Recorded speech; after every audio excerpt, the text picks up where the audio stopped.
The massive shadow fell across New Geneva like a dark prophecy made manifest. Citizens stopped in the middle of their daily routines, coffee cups frozen halfway to lips, children's laughter dying in playgrounds as they all looked up at the impossible sight hanging in their sky. The ship defied every law of physics humans understood. It stretched for kilometers, its hull a living nightmare of organic curves and metallic scales that seemed to breathe with malevolent intelligence. Protrusions jutted from its surface like spines, each one the size of a skyscraper, pulsing with an inner light that hurt to look at directly. The vessel didn't simply hover in the atmosphere, it dominated it, bending the very air around itself into unnatural spirals of heated gas. Dr. Sarah Chen pressed her face against the reinforced glass of the International Space Monitoring Station, her breath fogging the surface as she tried to process what her instruments were telling her. The readings made no sense. The ship registered on gravitational sensors but seemed to exist partially outside normal spacetime. Energy signatures spiked and dipped in patterns that followed no known physics, as if the laws of reality bent themselves around this intruder. Director Morrison, "You need to see this," Sarah called to her superior, her voice barely steady. "The electromagnetic readings are off the charts. Whatever that thing is, it's not built with any technology we recognize." Director Morrison, a man who had spent 30 years tracking asteroids and space debris, found himself speechless for the first time in his career. His hands shook slightly as he reached for the red phone that connected directly to the Global Defense Council. The conversation that followed would be brief and terrifying. Around the world, similar scenes played out. Military installations scrambled fighter jets that couldn't even approach the alien vessel without their systems failing. Satellites went dark as they passed overhead. Radio telescopes picked up transmissions in frequencies that shouldn't exist, carrying messages in mathematical languages that burned out computer processors attempting to decode them. But it was in the small farming town of Millbrook, Kansas, that the real story began. Jake Sullivan had been fixing his tractor when the shadow fell across his fields. A former Marine who had seen combat in 3 different conflicts, Jake possessed the kind of steady nerves that came from facing death and walking away. He set down his wrench, wiped his hands on an oil-stained rag, and studied the alien ship with the same calm attention he gave to storm clouds on the horizon. Unlike the millions of humans running for shelter or staring in paralyzed terror, Jake felt something different stirring in his chest. Not fear exactly, but a familiar sensation he recognized from his military days. The quiet tension that came before a fight. This thing, whatever it was, had come to his world uninvited. That alone was enough to earn his attention. The ship began to descend, not toward any major city or military installation, but directly toward his small farm. Jake watched it approach, noting how the wheat in his fields bent away from the vessel's passage, how the air itself seemed to recoil. The craft settled onto his property with surprising gentleness, crushing only a small section of his north pasture where the soil had been too rocky for crops anyway. A portal opened in the ship's side, revealing an interior that glowed with the same unsettling light as its exterior spines. The being that emerged defied easy description. It stood nearly 3 meters tall, its form a fusion of reptilian and technological elements that hurt the mind to process fully. Its skin appeared to be living metal, scales that shifted between silver and deep purple depending on the angle of observation.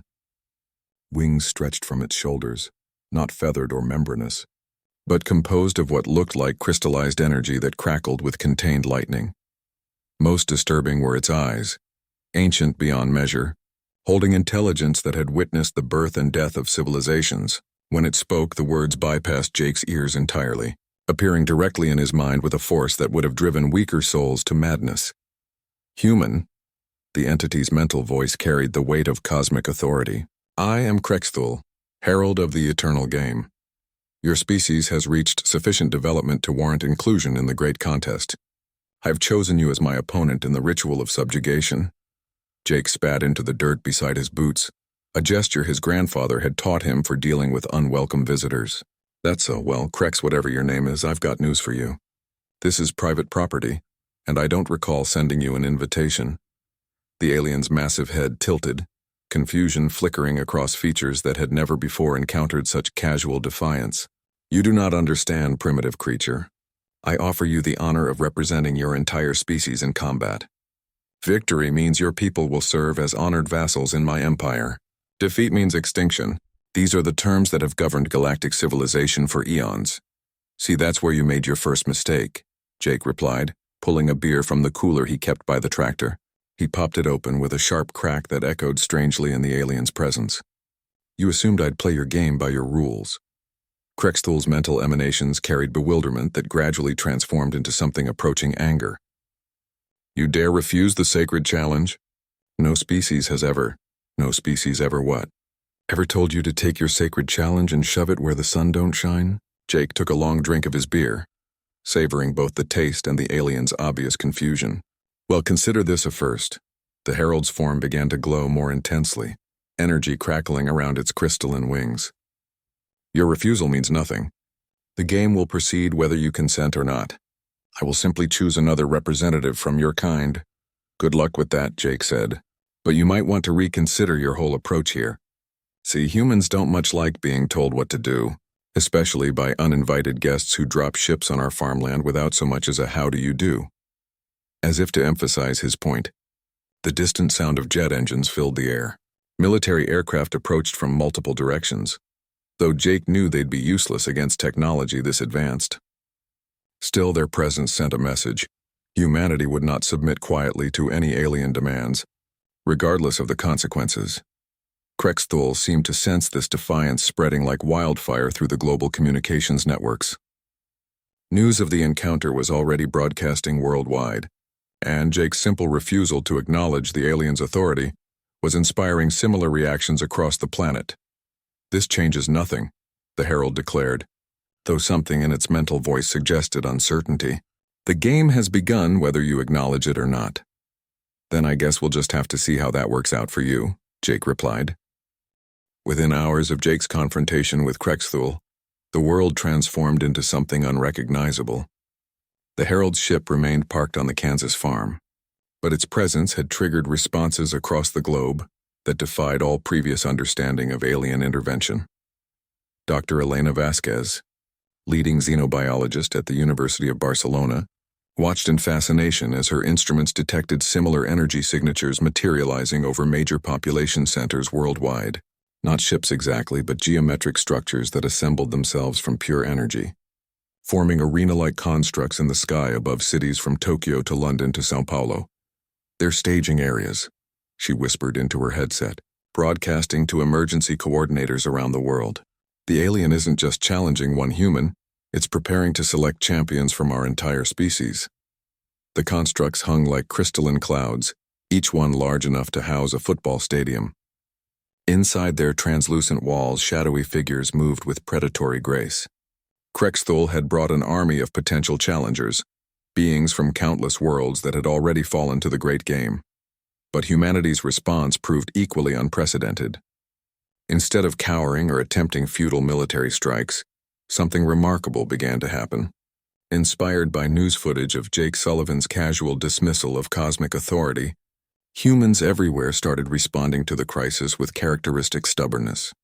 In Mumbai, street vendor Rajesh Patel looked up at the energy construct forming over his neighborhood and simply continued selling his spiced tea to customers who refused to flee. When asked by a news reporter why he wasn't seeking shelter, Rajesh shrugged. My father sold tea through the partition. My grandfather sold tea during the British occupation.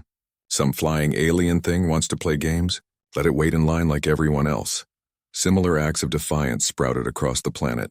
In Stockholm, environmental activist Greta Lindqvist organized a climate protest directly beneath one of the alien constructs, arguing that humanity had bigger problems to solve than entertaining cosmic bullies.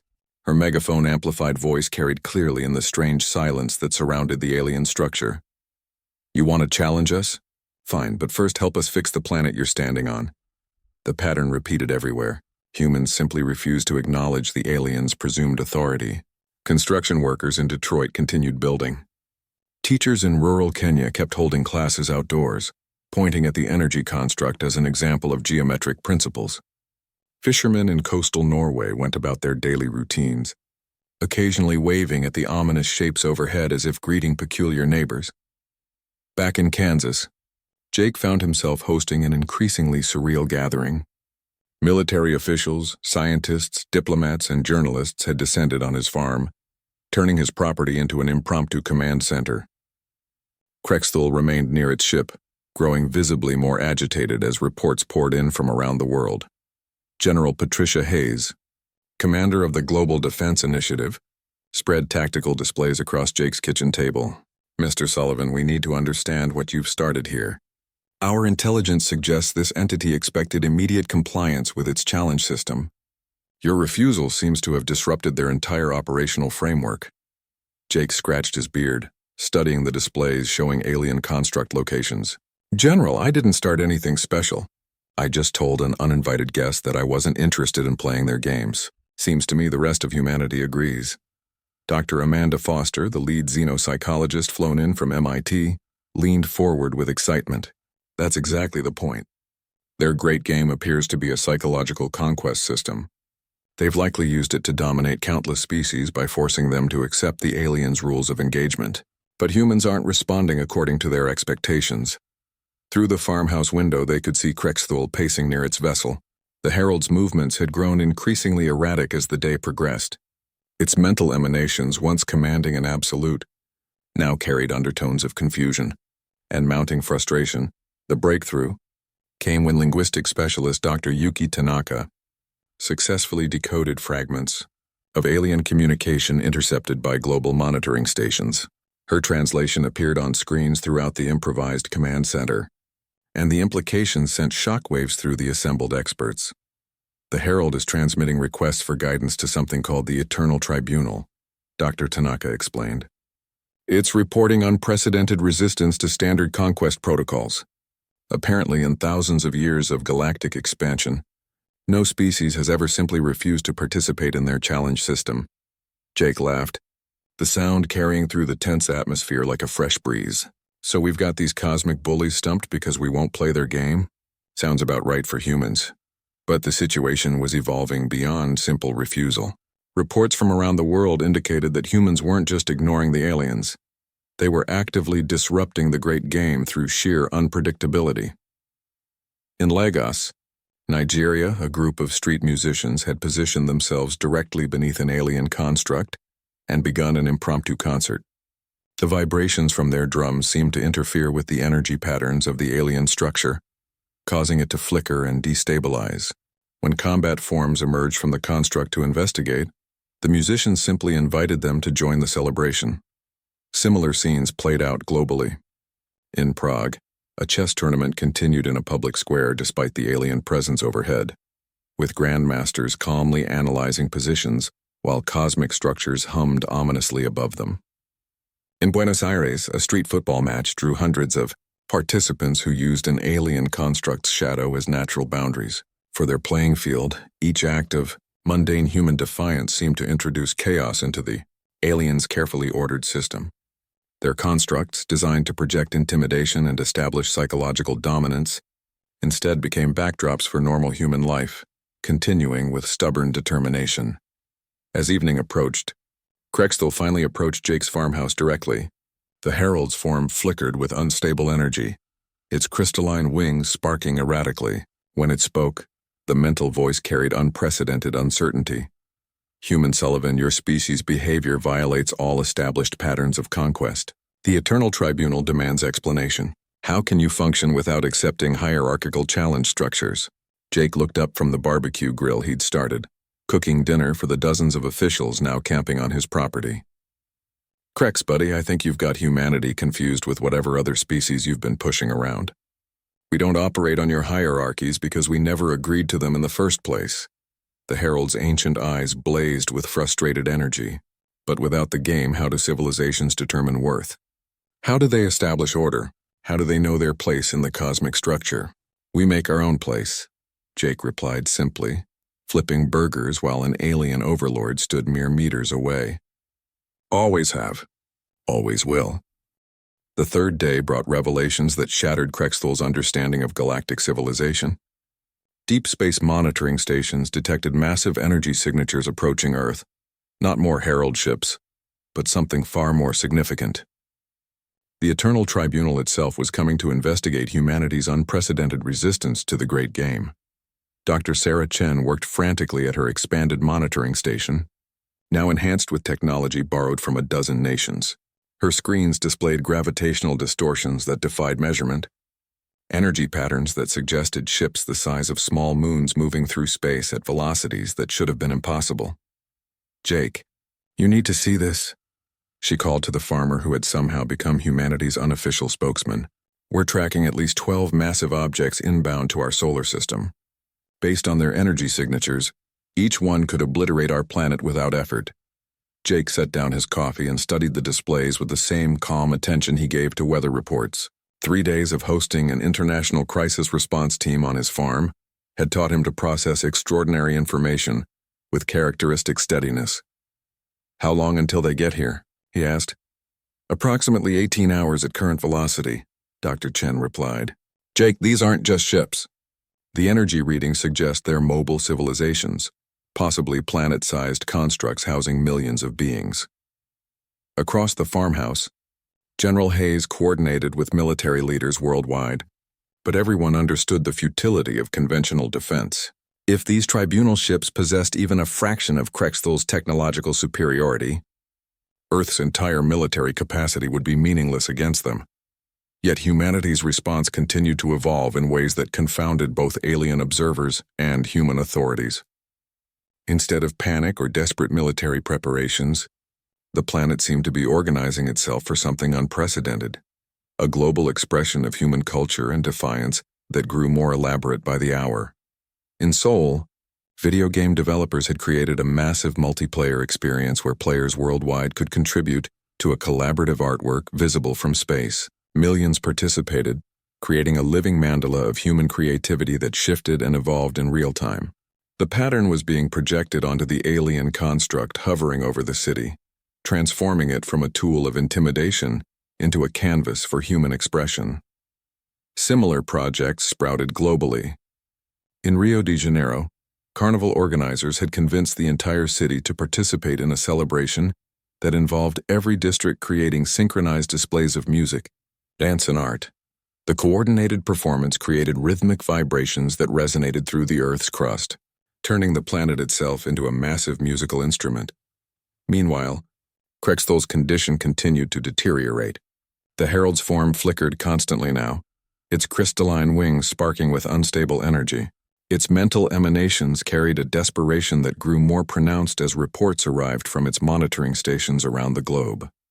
The human behavior patterns are spreading beyond acceptable parameters, Krexthal transmitted to its ship's communication array. Initial projections suggested isolated resistance nodes that could be contained through targeted elimination of leadership figures. Instead, the resistance appears to be a fundamental characteristic of their species' social structure. Dr. Foster, monitoring these transmissions, turned to Jake with growing excitement. He's describing what anthropologists call emergent collective behavior. Humans don't need centralized leadership to coordinate complex responses. We're naturally cooperative when threatened, but in ways that don't follow hierarchical command structures.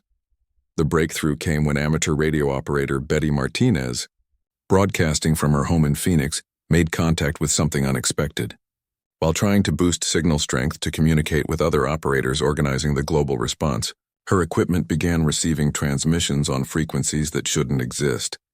"This is incredible," Betty reported to the makeshift command center. "I'm getting signals from inside the alien constructs, but they're not coming from the combat forms. There are other voices, dozens of them. Species that sound terrified, confused. I think they're trying to warn us about something." Dr. Tanaka worked frantically to decode the transmissions, her translation software struggling with multiple alien languages broadcasting simultaneously. What emerged painted a picture that changed everything humanity thought they knew about the great game. "These aren't willing participants," Dr. Tanaka announced, her voice shaking. "The species in those constructs are prisoners, previous champions who lost their planetary challenges.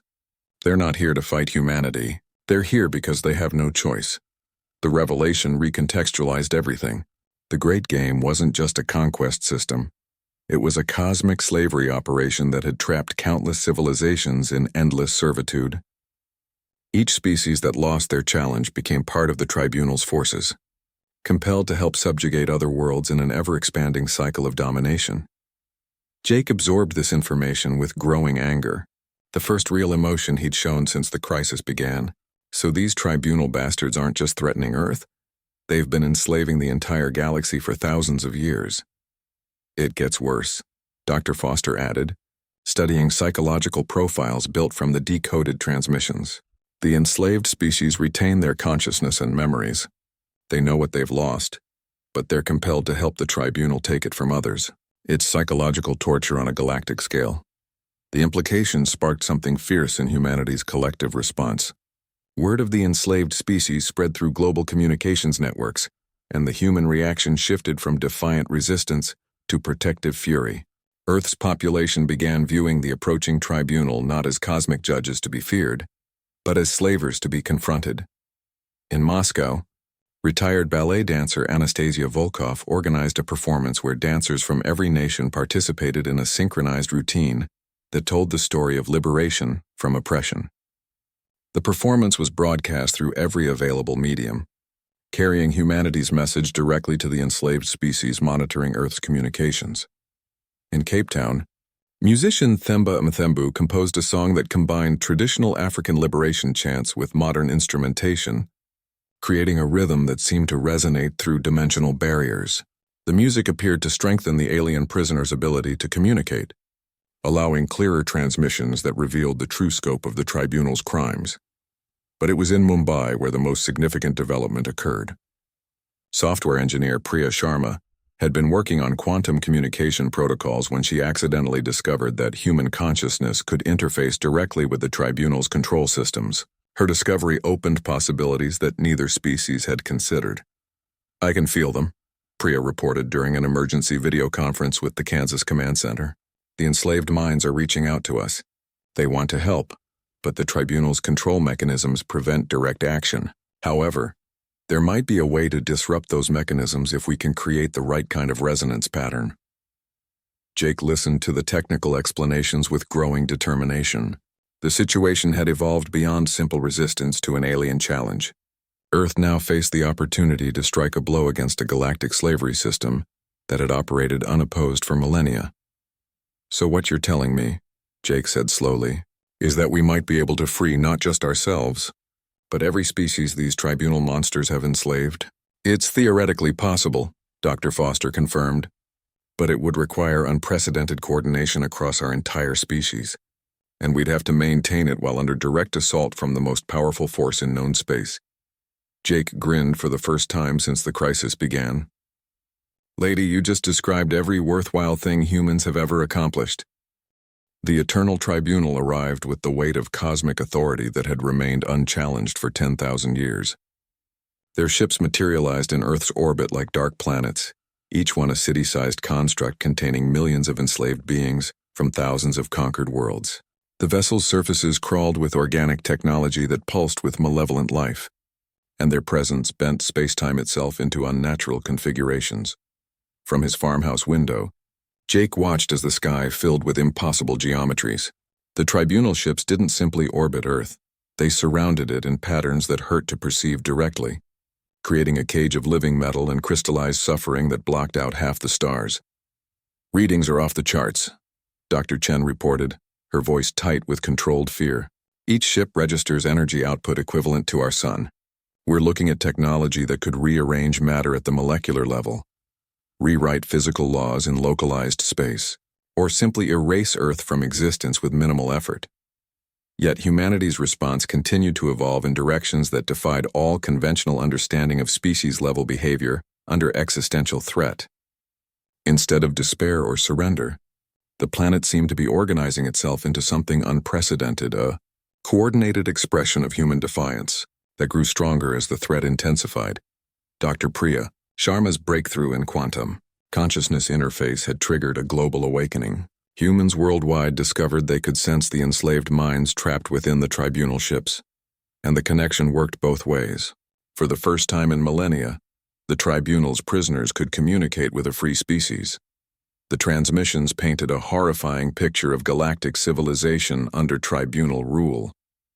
Species after species described the same pattern: arrival of a herald, challenge to single combat, defeat of their champion, and subsequent enslavement of their entire civilization. Each conquered world became a resource farm, their populations converted into biological components of the tribunal's expanding war machine. But the enslaved species also brought invaluable intelligence about tribunal weaknesses. The Empire's greatest strength, its ability to psychologically dominate other civilizations, depended on maintaining absolute hierarchy and control. The system had never encountered a species that refused to acknowledge its authority or participate in its conquest mechanisms, were causing systematic failures in their command structure, reported Dr. Foster, analyzing communication intercepts from the tribunal ships. Their entire civilization is built around the concept of predetermined hierarchy. They literally don't have protocols for dealing with organized resistance from a supposedly primitive species. The revelation sparked humanity's most audacious plan yet. If the tribunal's control systems couldn't process human behavior patterns, then perhaps those same systems could be overloaded by exposure to concentrated human unpredictability. Operation Chaos, as it came to be known, began with a simple premise. If one human refusing to play the tribunal's game could confuse a herald, what would 8 billion humans doing completely unpredictable things simultaneously do to their entire command structure? The plan required unprecedented global coordination, but humanity had been building the necessary infrastructure for days. Street performers in Buenos Aires coordinated with software developers in Bangalore, fishermen in Norway synchronized with farmers in Kenya, and artists in Tokyo collaborated with mechanics in Detroit. Every human activity became part of a vast improvisation designed to generate patterns that no hierarchical intelligence could predict or control. Krexthul, still stranded on Jake's farm, served as an unwitting test subject for humanity's experiment. As the global chaos operation began, the herald's condition rapidly deteriorated. Its form flickered wildly, crystalline wings sparking with uncontrolled energy, as its mind struggled to process the sensory input from Earth's population. The human activity patterns are achieving impossible complexity levels. Krexthul transmitted desperately to the tribunal ships. Individual actions appear random, but collective behavior demonstrates coordination that exceeds our computational capacity. Request immediate intervention to prevent cascade failure in observation protocols. But the tribunal faced a problem they had never encountered in 10,000 years of galactic conquest. Their ships contained millions of enslaved beings from countless worlds, all of whom had been forced to monitor and analyze human behavior. Exposure to humanity's organized chaos was affecting the prisoners' minds, weakening the control mechanisms that kept them enslaved. Dr. Sharma, monitoring the quantum consciousness interfaces, detected the change first. The enslaved populations are experiencing what we might call hope resonance, and she reported. They're seeing that resistance is possible, and that understanding is weakening their psychological chains. The effect cascaded through the tribunal fleet as human unpredictability spread like a virus through their command systems. Enslaved species that hadn't experienced independent thought in centuries began to remember what freedom felt like. Some started subtle acts of sabotage within their ships. Others began broadcasting encouragement to humanity despite the punishment they faced. On Earth, the global coordination reached levels that amazed even the humans participating in it. Without central command or hierarchy, 8 billion people somehow managed to create synchronized chaos that operated like a planetary-scale jazz improvisation. Every action was spontaneous, yet everything contributed to an overall pattern that grew more complex by the hour. In São Paulo, a street soccer match evolved into a citywide game where entire neighborhoods participated, creating movement patterns that resembled mathematical formulas describing chaos theory. In Mumbai, a cooking competition became a collaborative effort to prepare 8 million meals simultaneously, with recipes changing in real time based on available ingredients and participant creativity. The breakthrough came when child prodigy Emma Thompson, an 8-year-old from London, made an observation that escaped the attention of Earth's greatest scientists. While watching the tribunal ships through a telescope, she noticed something that changed everything. "Mummy, why are the scary ships copying what we're doing?" Emma asked, pointing at her tablet display showing real-time energy readings from the alien vessels.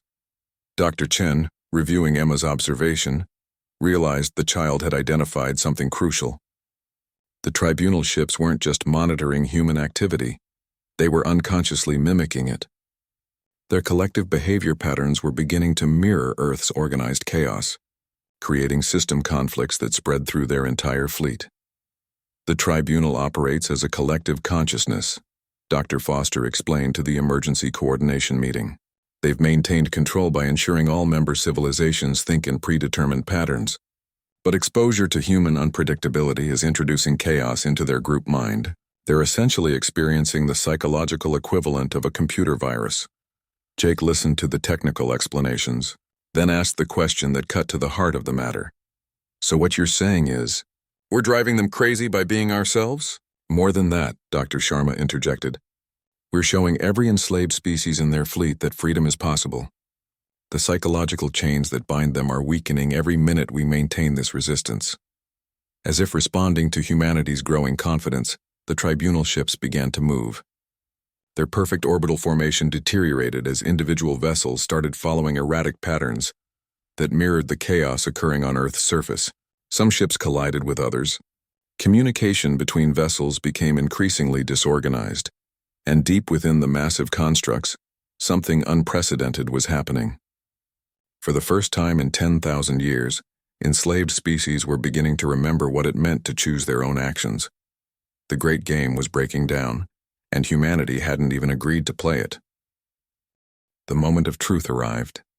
When the largest tribunal ship, a construct the size of Earth's moon, opened a communication channel that bypassed all planetary networks and spoke directly into the minds of every human simultaneously.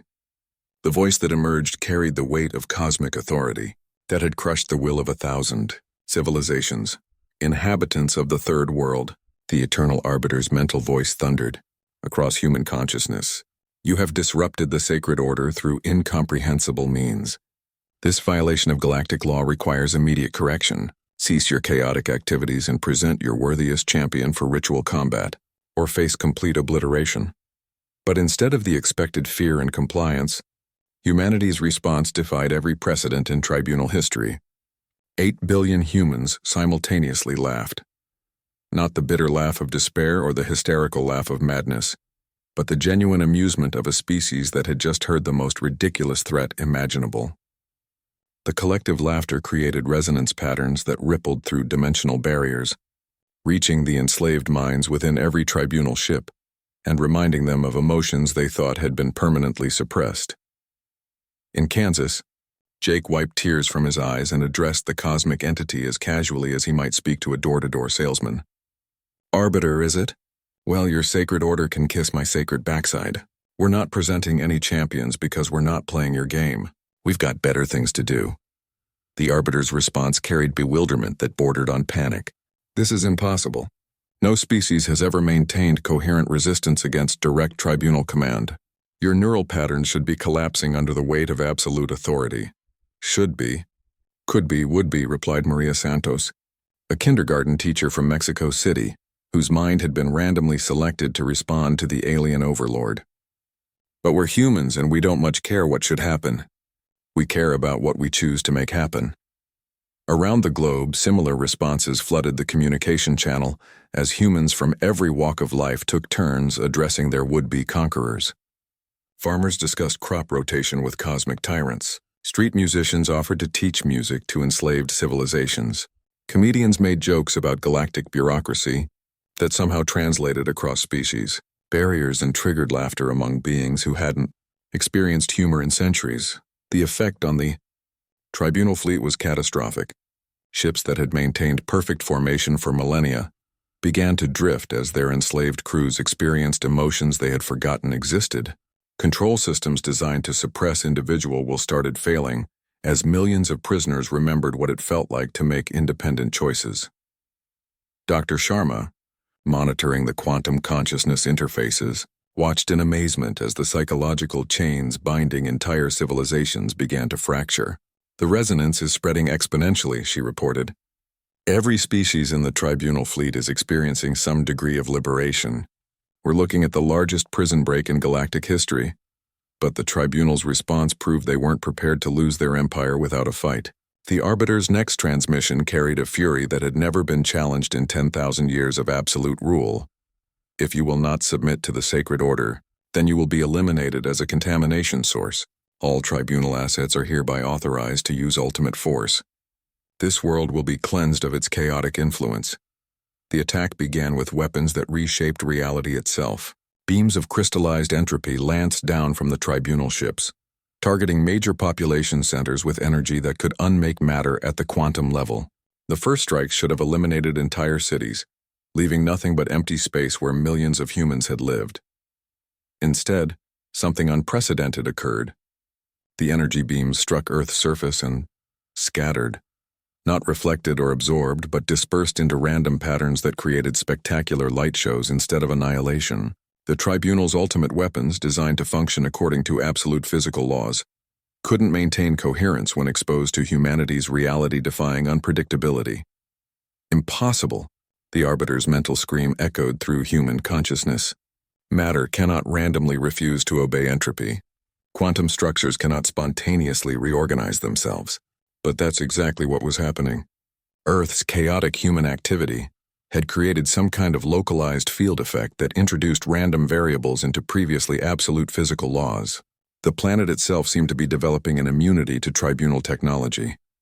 Dr. Chen, frantically analyzing the phenomenon, made a discovery that redefined humanity's understanding of consciousness and reality. The quantum resonance between human minds and physical matter is creating probability fluctuations, she announced. We're not just thinking unpredictably. We're making reality itself unpredictable within our sphere of influence. The implications staggered everyone who understood them. Humanity wasn't just resisting the tribunal through clever tactics or superior technology. They were fundamentally altering the nature of reality in their vicinity, making it impossible for hierarchical, order-based civilizations to function effectively. Meanwhile, the liberation of enslaved species accelerated beyond all tribunal containment measures. Ships throughout the fleet reported complete breakdown of control systems as their crews remembered freedom and began asserting independent will. Some vessels turned their weapons on other tribunal ships. Others simply went silent as their populations focused on rediscovering their own cultural identities. The most dramatic rebellion occurred aboard a massive carrier that housed the survivors of the Zephyrian hegemony, a proud warrior civilization that had fallen to the tribunal 3,000 years earlier. Exposure to human unpredictability had awakened memories of their pre-conquest culture, and they began systematically liberating other enslaved species within their ship. Captain Vextai, speaking for the first time in millennia, with his own voice rather than tribunal programming, transmitted a message that reached both Earth and every ship in the fleet. People of the small blue world, your chaos has reminded us who we were before the chains. We stand with you against our former masters. Today, the great game ends. The Arbiter's response carried desperation that no tribunal entity had ever experienced. This contamination cannot be allowed to spread beyond this system. If necessary, we will detonate stellar fusion weapons to sterilize this entire region of space. But even that threat rang hollow. Half the tribunal fleet was now in open rebellion, with liberated species fighting to free their enslaved cousins. Ships designed to function as perfect components of a unified whole were instead breaking apart into thousands of independent vessels as their crews remembered what it meant to choose their own destiny. On Earth, humanity watched the space battle with mixed awe and determination. They had triggered something unprecedented, the collapse of a galactic empire through the simple act of refusing to acknowledge its authority. But they also understood that the fight was far from over. The tribunal still has loyalist ships, General Hayes reported, and they're massing for what looks like a final assault on Earth. Whatever we've started up there, they're going to try to finish it by eliminating us entirely. Jake nodded, unsurprised by the escalation. Figures. Bullies always get nastier when people start standing up to them. But we've come this far by being ourselves. Guess we'll just have to keep being ourselves, only more so. Around the globe, humanity prepared for the final confrontation with characteristic unpredictability. They had accidentally become the catalyst for galactic liberation. Now they needed to survive long enough to see it through. The final battle for Earth began not with weapons or armies, but with the most human response imaginable. A planet-wide party that's celebrating the liberation of enslaved civilizations throughout the galaxy. As loyalist tribunal ships massed for their desperate assault, humanity's reaction confounded every military strategist who witnessed it. Instead of seeking shelter or preparing defenses, 8 billion people emerged into the open and began the largest celebration in human history. Cities organized street festivals. Rural communities gathered in fields for massive picnics. Coastal regions turned their beaches into venues for synchronized swimming displays that could be seen from orbit. They're celebrating their own impending destruction, transmitted the Arbiter to its remaining loyal forces. The contamination has clearly induced species-wide madness. Proceed with purification protocols before the chaos effect spreads further. But humanity wasn't celebrating destruction. They were celebrating freedom, both their own and that of countless species they had never met, but now considered family. The liberated civilizations within the rebellious tribunal ships found themselves overwhelmed by emotions they had forgotten existed, and many began transmitting their own cultural expressions to Earth as gestures of solidarity and gratitude. The Zephyrian warriors aboard their captured ship performed ancient battle songs that hadn't been heard for 3 millennia. The crystalline ethereals, whose entire civilization had been enslaved to power tribunal computation systems, began generating harmonic frequencies that created beautiful aurora displays around their vessel. Even the machine intelligence known as the Collective, freed from forced servitude, started transmitting mathematical poetry that human computers could barely process. Dr. Sharma, monitoring the quantum consciousness interfaces, made a discovery that changed everything about humanity's understanding of their situation. The celebration isn't just psychological, she announced. The positive emotions being generated by billions of humans and newly freed aliens are creating massive resonance cascades. We're literally singing the tribunal's control systems out of existence. The phenomenon defied every known law of physics and psychology. Joy, it seemed, was more than just an emotion. It was a fundamental force that opposed tyranny at the quantum level. The tribunal's technology, designed to function through fear and submission, began experiencing systematic failures when exposed to concentrated expressions of freedom and happiness. Loyalist ships attempting to approach Earth found their weapon systems malfunctioning in increasingly creative ways. Energy cannons fired bursts of harmless colored light instead of destructive force. Gravity manipulators created localized fields that made attacking vessels bounce around like toys. One particularly sophisticated, planetary bombardment system somehow transformed its antimatter payload into a spectacular fireworks display that delighted observers. On both sides of the conflict, the Arbiter, witnessing the collapse of technology that had dominated the galaxy for 10,000 years, transmitted a final desperate command to its remaining forces. Direct physical assault. Ram the infected world. Detonate all power cores simultaneously. The contamination must not escape this system. But even that order proved impossible to execute. The crews of loyalist ships, exposed to the liberation broadcast by their rebellious counterparts, began experiencing their own awakenings. Millennia of psychological conditioning cracked under the sustained assault of pure, infectious joy emanating from Earth and the freed vessels. Captain Vextai of the Zephyrian ship intercepted the Arbiter's transmission and responded with words that echoed across the entire fleet. Eternal Arbiter, your time is finished. These humans have shown us something we thought lost forever, that freedom cannot be conquered, only surrendered, and we surrender nothing more to you. The space around Earth transformed into something unprecedented in galactic history.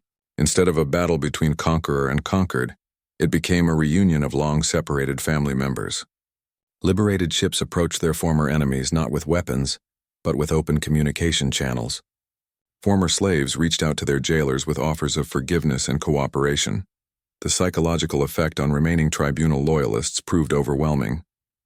Ship after ship ceased hostile action as their crews experienced the reality of choice for the first time in generations. Some vessels simply powered down and requested asylum among the liberated fleet.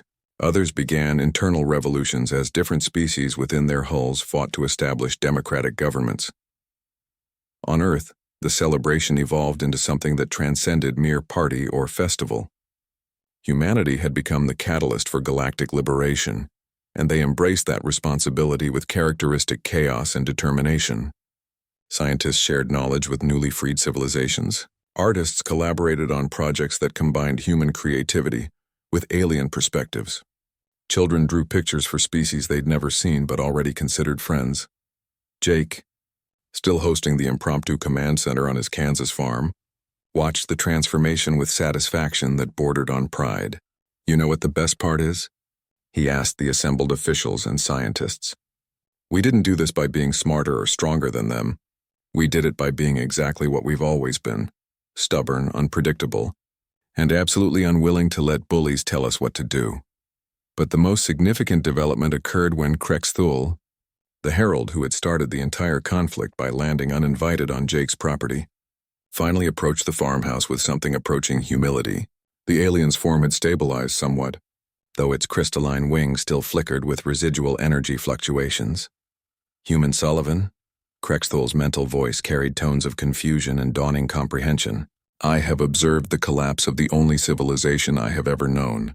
The eternal order that governed my existence for countless eons has been destroyed by your species' refusal to acknowledge its authority. I find myself uncertain how to proceed." Jake looked up from the barbecue grill where he was cooking for the hundreds of beings now gathered on his farm: humans, liberated aliens, and even former tribunal loyalists who had nowhere else to go. "Krex, sounds to me like you're free to figure out who you want to be instead of who you were told to be. That's what freedom means." The herald's ancient eyes studied Jake with something approaching wonder. "But without the game, without predetermined hierarchy, how does one determine their purpose? How does one know their value?" "You make your own purpose," Jake replied simply. "Same as everyone else. Takes some getting used to, but it's worth the effort." The conversation was interrupted by a transmission from the Arbiter's flagship, now the only remaining loyalist vessel in Earth's orbital space. The massive ship hung alone among hundreds of liberated vessels, its crew presumably wrestling with the same questions that plagued Krexthul. Inhabitants of the contamination source, the Arbiter's mental voice had lost its commanding authority, replaced by something resembling bewildered defeat. "You have accomplished the impossible. The eternal order lies in ruins.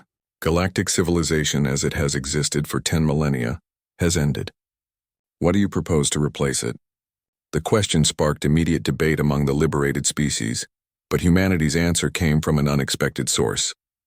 Emma Thompson, the 8-year-old who had first noticed the tribunal ships copying human behavior, stepped forward with the confidence that only children possess when stating obvious truths. "We don't replace anything," Emma announced, her voice somehow carrying across all communication channels. "We just let everyone decide for themselves what they want to do. That's what grown-ups are supposed to do anyway." The simple wisdom of a child's perspective silenced every sophisticated mind listening. After millennia of imposed order and predetermined hierarchy, the solution to galactic civilization wasn't a new system of control. It was the absence of any system of control. Freedom, it turned out, was exactly what it had always been: the right to choose your own path, make your own mistakes, and celebrate your own victories without asking permission from cosmic authorities who had never earned the right to grant it. 1 year after the collapse of the Eternal Tribunal, Jake Sullivan stood in his wheat field watching the most unusual harvest in human history. The grain had grown taller and more robust than ever before, seemingly influenced by the quantum resonance effects that still lingered in Earth's atmosphere. But the real harvest was happening in the sky above, where hundreds of ships from liberated civilizations had established what they called the Free Fleet, a loose confederation of former slaves learning to govern themselves. The transformation of galactic civilization had proceeded with the same chaotic unpredictability that characterized humanity's original resistance. Instead of a new empire or galactic government, the freed species had created something unprecedented: a voluntary network of autonomous civilizations that cooperated without coercion and shared resources without conquest. Status: "Report from the Zephyrian contingent," announced Captain Vextai during the daily coordination meeting now held via quantum communication link on Jake's front porch. 3 more former tribunal prison ships have requested integration assistance. The Hegemony Council has voted to share our agricultural techniques with the Crystalline Collective, who in return will help us restore our war-damaged homeworld. Similar reports came from across the galaxy as civilization reorganized itself along principles that the tribunal had spent millennia suppressing. The Ethereals had established floating cities that served as neutral meeting grounds for interspecies diplomacy. The machine intelligences of the collective had become the galactic internet, freely sharing information and connecting far-flung worlds. Former tribunal enforcers had become explorers, using their knowledge of the galaxy to help lost colonies reconnect with their origins.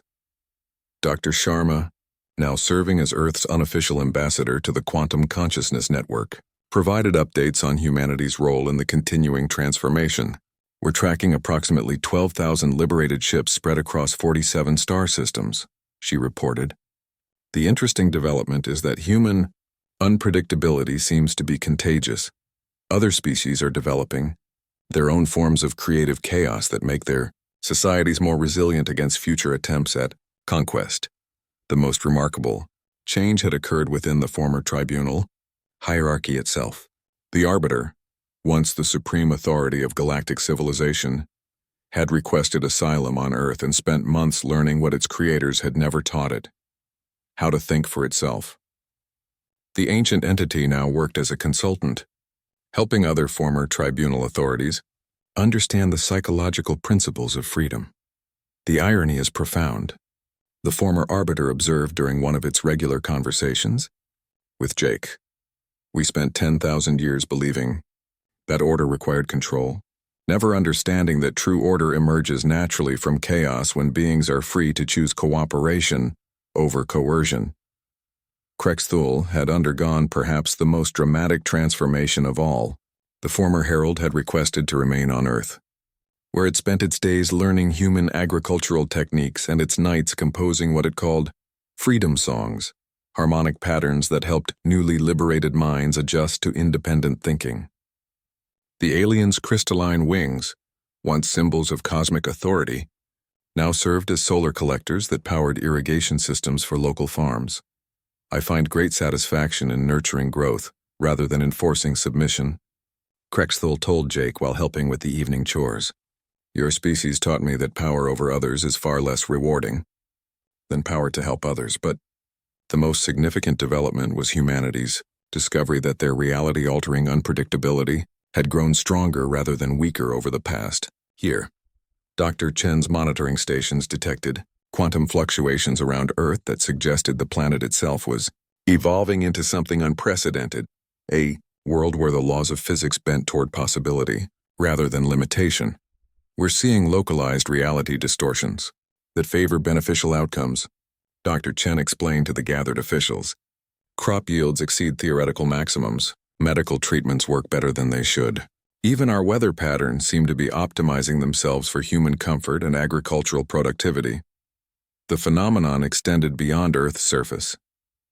Human explorers venturing into space aboard Allied vessels discovered that their presence made faster-than-light travel more efficient, terraforming more successful, and first contact scenarios more peaceful. Humanity was becoming a species that made the universe work better simply by existing within it. We're not just spreading chaos, Dr. Foster observed. We're spreading what we might call beneficial chaos, randomness that tends toward positive outcomes. It's as if the universe itself prefers freedom to tyranny and is rewarding our choice to embrace that principle. The practical implications were staggering. Former tribunal territories that had been strip-mined for resources began regenerating when human advisors helped establish democratic governments. Enslaved species experienced rapid cultural renaissance when exposed to human creativity. Even space itself seemed more cooperative around human ships, with dangerous phenomena like ion storms and gravitational anomalies becoming less frequent and less destructive. General Hayes, now coordinating Earth's contributions to galactic defense against any remaining tribunal loyalists, reported on the military situation. Intelligence suggests approximately 40 tribunal ships remain active in remote systems, attempting to maintain localized control over isolated worlds. However, word of the liberation is spreading faster than their ability to contain it. We estimate complete tribunal collapse within 5 years, possibly sooner. But Jake's attention was drawn to a more immediate concern. Emma Thompson, now 9 years old and serving as humanity's youngest diplomatic advisor, had made another of her devastatingly simple observations. Mr. Jake, Emma said, tugging on his sleeve during the evening briefing. I've been talking to some of the alien kids on the quantum thingy, and they want to know if we can teach them how to play.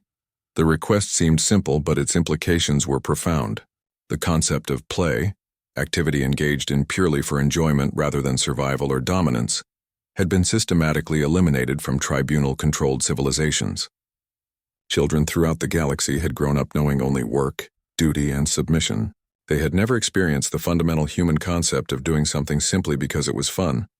"Emma, I think that's exactly what we should do," Jake replied. "In fact, I think teaching the galaxy how to play might be the most important thing humans ever accomplish."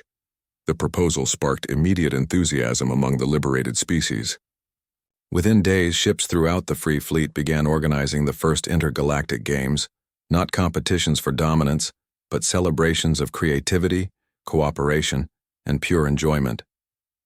Humans taught aliens everything from chess to soccer, while learning alien games that challenged human concepts of space, time, and possibility. The Zephyrians developed a form of zero-gravity combat dance that was equal parts martial art and ballet. The Ethereals created musical compositions that painted pictures in quantum foam. The collective invented puzzle games that required multiple species working together to solve problems that no single intelligence could comprehend. As Jake watched alien children laughing on his front lawn while human kids taught them how to fly kites, he reflected on the path that had brought them all to this moment. A year ago, he had simply been a farmer who refused to let a cosmic bully push him around. Now he was watching the birth of a galactic civilization, based on the radical idea that beings should be free to determine their own destinies. "You know what the really amazing part is?" Jake asked Krexthul as they watched the sunset. "Paint the sky above a landscape filled with playing children from a dozen different worlds." "What is that, friend Jake?" the former herald inquired. "We didn't defeat the tribunal by becoming something different than what we always were," Jake said. "We defeated them by being more human than we'd ever been before.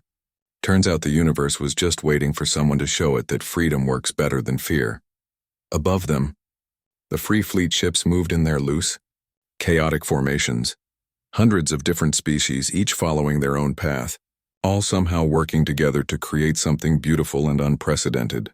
The great game was over, and everyone had won simply by refusing to play.